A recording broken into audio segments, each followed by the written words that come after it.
So, this is a new series on post-monetary economics. Money is not a terminal, ultra-viable form of societal or civilizational self-organization.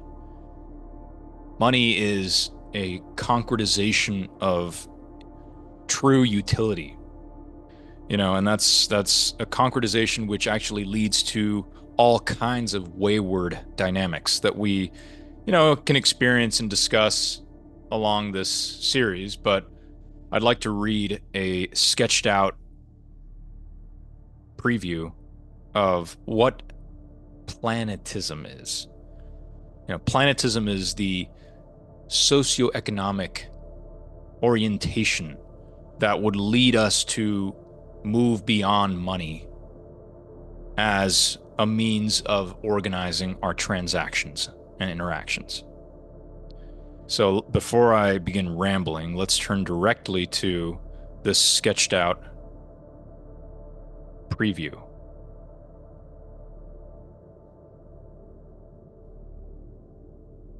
Introduction to Planetism. Planetism is the name given to a post-monetary socioeconomic system which follows from a single axiom or maxim. In order for humankind to advance from a fragmented set of nations or nation-states, cultures, etc., ethical systems, it must unite as a planetary civilization. Now, immediately, this maxim faces three objections in order of persuasive strength. 1. It is a tautology. 2. It fails to justify the desirability of planetary unity. 3. It expresses a hopeless improbability.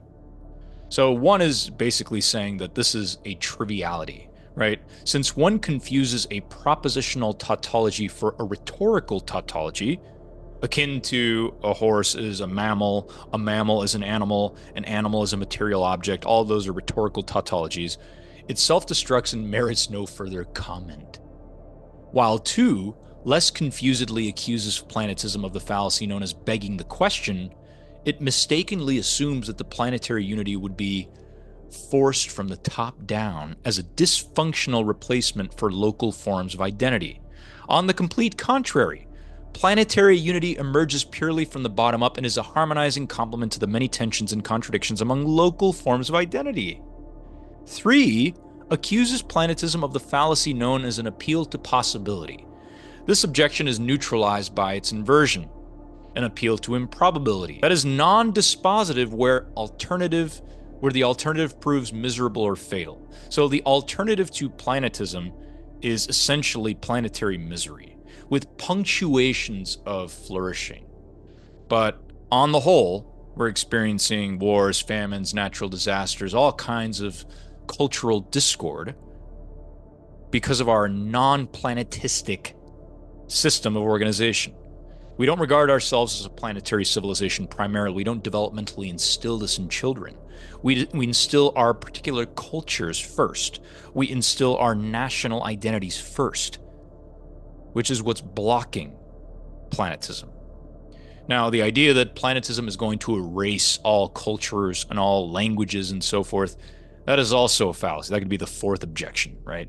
That planetism is just undesirable because it's going to replace, it's not just a strategic replacement by a top-down, totalitarian regime, but it can also be a philosophical replacement of cultures and languages, and that is absolutely not what we're talking about here.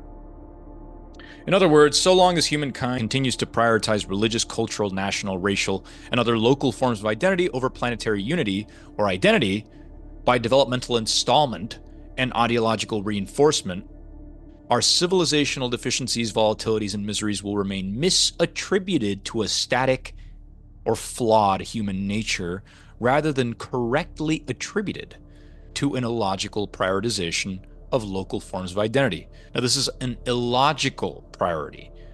We should be prioritizing our planetary form of identity first and foremost, because it is the most basic and fundamental. Okay, in the course of acquiring one or more culture-specific instantiations of our species-specific perceptual language, children are reflexively associating the definitions, descriptions, and interpretations of their interactions and interrelations with their native cultures.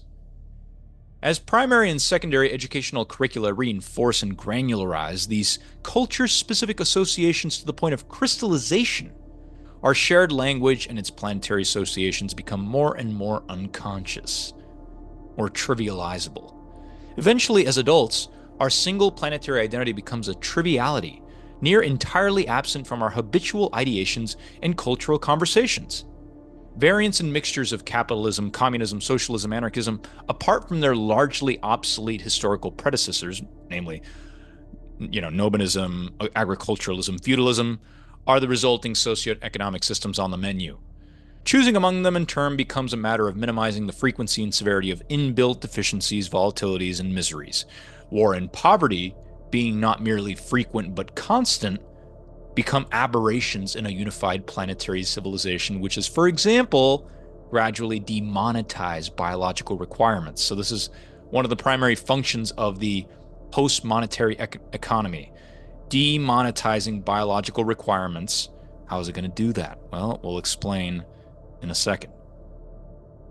Now, Planetism makes salient that large-scale war, poverty, pollution, and artificial disaster are the logical consequences of a self-conscious species which, progressing from geographically insular tribes to bordering communes, to agricultural proto-societies, to regional empires, to nation-states, is now a chaotically fragmented planetary civilization. Human nature, a term representing a disorganized assortment of scientific findings, artistic makings, and economic dealings, is no more static than this civilizational progression.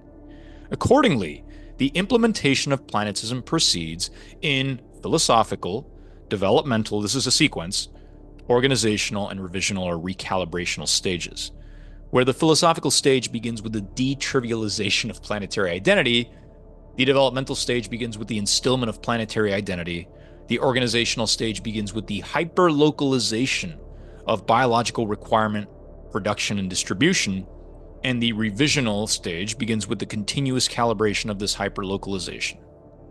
Once the philosophical and developmental stages are underway, the organizational and revisional stages join to form a fourfold feedback system characterized by post-monetary economics, distributive democracy, which is a hybridization of direct and representative forms of democracy, and health-oriented pedagogy. This presentation introduces these stages and their mature systems. Let's proceed first to the demonetization of biological requirements. Humankind has invented and organized its commerce under two types of economic system, barter-based and money-based.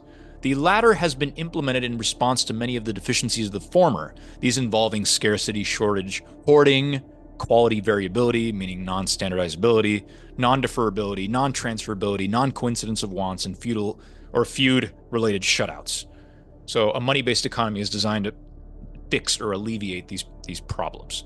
A barter-based economy, whose political analog is a direct democracy, proves dysfunctional except in ultra-small-scale homogeneous societies, which are, early human history, or there still exist some today, but geographically insular proto-societies or tribes in which individuals share the same or sufficiently similar languages, cultural ancestry, and ethical philosophy that these deficiencies are kept non-catastrophic.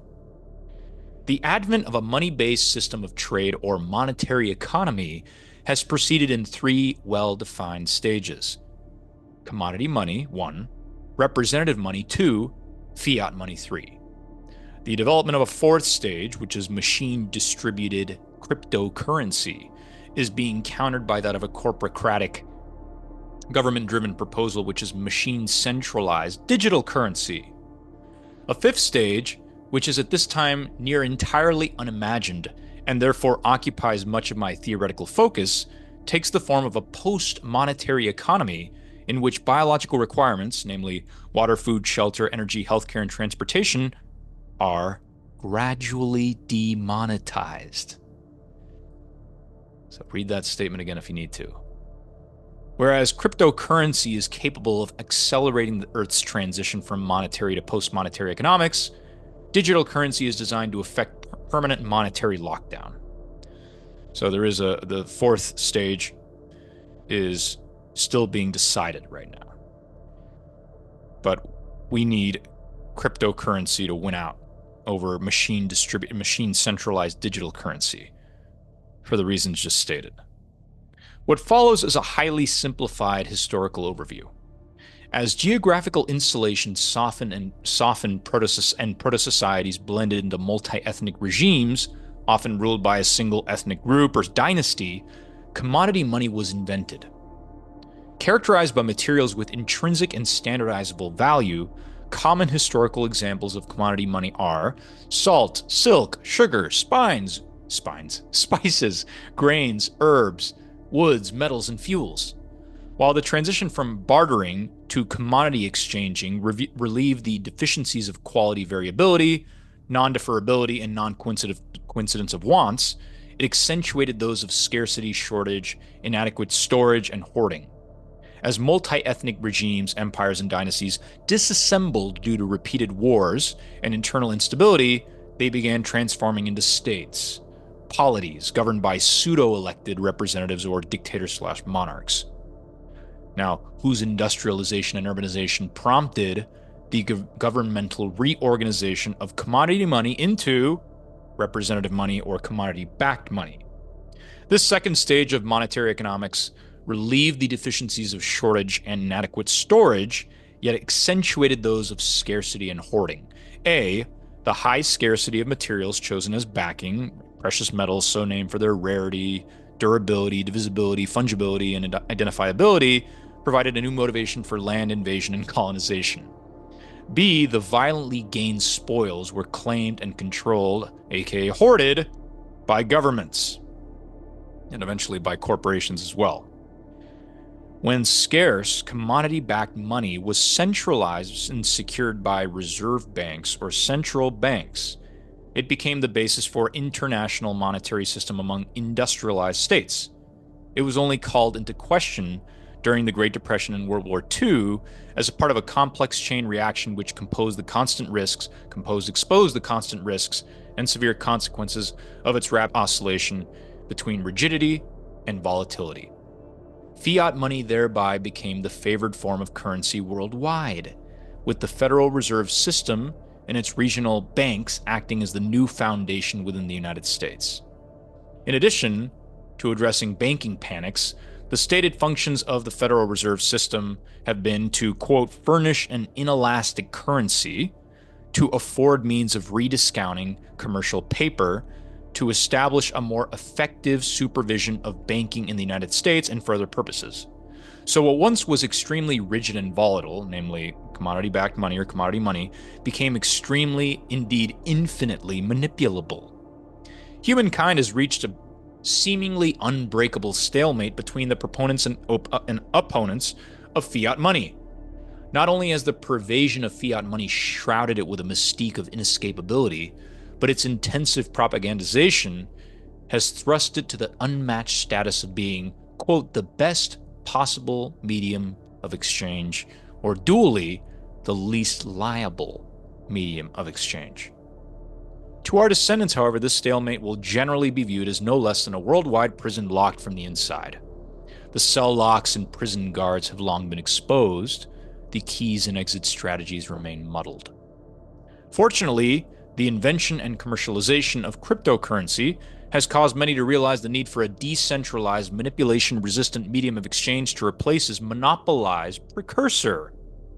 The widespread recognition of this need is much more important than its proposed pseudo-solution, namely cryptocurrency, because it has two considerable vulnerabilities. One, although its machine-distributed model of exchange shields it from forced shutdowns, it remains beholden to its fiat convertibility, so long as governments and corporations require payments in fiat money. Two, hacking and submission errors threaten the security of transactions and the veracity of ownership. And even if one or two were eliminated, cryptocurrency does nothing to address the fatal flaw of monetary economics in general, the monetization of biological requirements.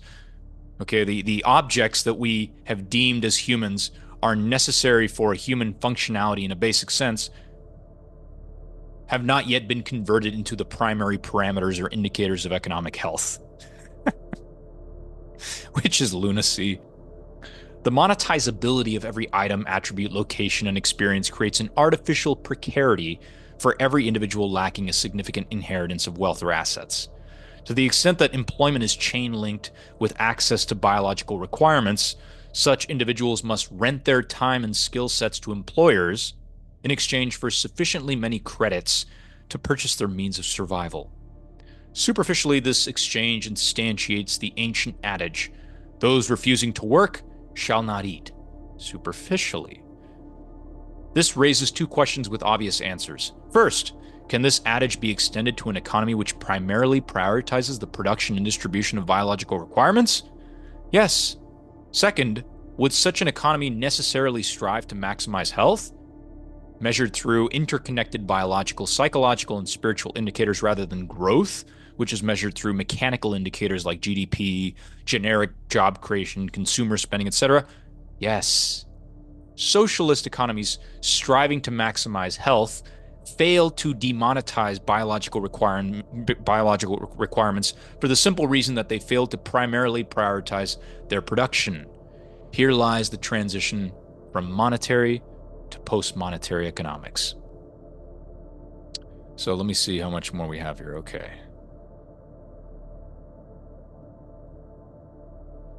The first task of post-monetary economics, alternatively titled meta-economics, is to formulate a hypothetical economy which primarily prioritizes the demonetization of biological requirements. Given the two-tier adult-non-adult system of rights and responsibilities, its initiation must proceed philosophically and developmentally respectively with respect to adults and children before it can be organizationally implemented. The ethical essence of post-monetary economics is distilled into the following proposition. The efficacy of a post-monetary economic system is defined by 1, the optimality of high-quality bio-requirement production, and 2, the optimality of bio-requirement distribution. The production and distribution of bio-requirements is the primary parameter of the division of labor. In simpler terms, the only way to unshackle bio-requirements from all forms of money is for a critical mass of able-bodied adults to produce and effectively distribute a surplus of water, food, shelter, energy, transportation, healthcare, these being bio-requirements. But if not by sparse desalination plants, hyper-centralized global supply chains, bubble-prone housing markets, non-renewable energy systems, and non-integrative medical systems, how is this to be achieved? In a word, by hyper-localization. Now, this is, people call this decentralization. That doesn't go far enough.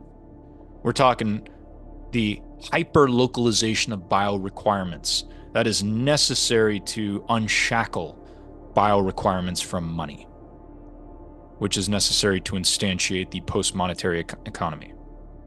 Currently, the majority of U.S. labor is not directly contributing to the production of bio-requirements, and there's sub-requirements, where really quickly sub-requirements have to do with they consist of organic and inorganic materials required for water filtration, farming, housing, and other bio-requirements. Okay. Now, this is due to meager monetary incentivization. The farming industry is practically intergenerational and undercompensated. The low-level employees of the construction industry engaged in hazardous and exhausting roles are also undercompensated. The professional status of service industry jobs is downright degraded. These industries are hardly classified as career-worthy. Note some strange patterns. 1. The actual producers and distributors of bio-requirements occupy the lowest level of their respective employment hierarchies, while managers, coordinators, and other executives occupy higher levels, despite their indirect and often remote contributions, if they can even be called that, to the central objectives of their industries. 2. Prospective job holders are proactively discouraged and financially disincentivized from pursuing roles within the industries responsible for the most urgent societal requirements, namely bio-requirements. 2 follows from 1, which follows from an extensive history of tyrannical employment policies and practices, which itself follows from an extensive history of enslavement policies and practices. So those who throw up their hands and lament that, well, human nature is brutish, opportunistic, and uncontrollable on a societal level, are ignoring the criticality of the developmental stage of ethics. So without explaining and justifying the central ethical proposition of post-monetary economics as part of a primary and secondary educational curricula, the philosophical stage of initiation cannot sink in. And even if it does, it would crash out after a single generation. However, a critical mass of adolescents and young adults well versed in this proposition may easily deduce the following propositional sequence. I'm just going to start with the first component here, or the first element, but we're going to pause after this. In order for bio requirements and their sub-requirements to be primarily prioritized by an economy, its division of labor must be primarily parametrized by these requirements. So I'm going to read that again. We cannot prioritize bio requirements and their sub-requirements until we primarily parameterize our division of labor on these requirements. And this is absolutely not being done. Now, if you think that I'm ignoring the possibility of UBI and AI, stay tuned. I'm going to read this footnote and then we're going to close. Arguably, in the United States and likely other wealthy countries, a surplus of food and housing already exists. It is just totally ill-distributed. Yet it is constantly squandered given the severely skewed wealth and asset distribution. Countermeasures such as UBI or progressive taxation are inadequate and divisive. So, arguably, together with biopathy, being a metaphysical form of healing, this series will be my most important. So I hope you are sufficiently stimulated and excited, and we'll see you in part 2.